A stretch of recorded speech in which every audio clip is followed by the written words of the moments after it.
Hey, it's Clay, and this will be a video chart on ticker symbol TRXC. We will take a look at the 30-minute time frame.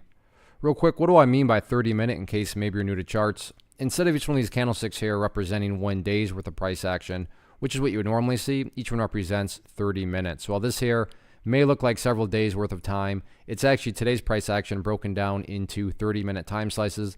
I like to do this time frame. I think it's a good job of telling the quote-unquote story of the price, and then makes mapping out where levels of support and resistance a bit easier to see.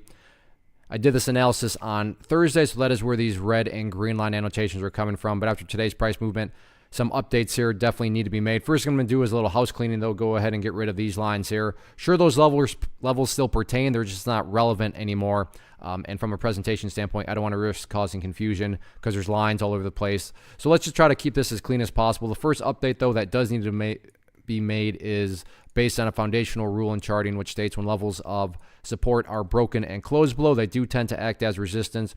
So in the event there is any sort of broader type bounce, $2.33 is going to be that first overall level. In the very near term, though, for the same rule, that pink line there, the 200 period, was a level of support. It was doing a great job, and then the final 30 minutes did push down below it. So in the very near term, if there is any sort of bounce, 227 is going to be that initial area of resistance. If the price can get up above there, then you can turn your attention back to, again, the 233 mark, which is that red line right there. Now, what about levels of support as far as going into next week? Next overall area of support down here at, what is that, $2, and we'll call it 20 cents. If you go back through the history of the chart, you can see that here was, the price made a nice move up and then did spend some time going sideways, and it consolidated right at that 220 mark. So that was, going to be the key, or that is the key level going into next week. In the event the price does not hold above 220, I'll map out one more area of support just in case.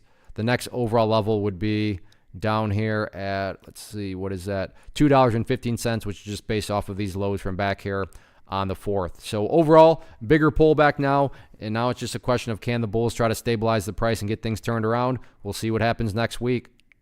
One of the biggest questions that I get is, hey Clay, how do you find the stocks that you trade? So what I've done is put together a free resource guide where I talk about the tools that I use to locate stocks that I find interesting and think may have potential. So if that sounds like something that could add value to you as a trader, then click on the image that is up on the screen right now, and I will email you the guide. The guide itself is very short and to the point, and best part, it's completely free.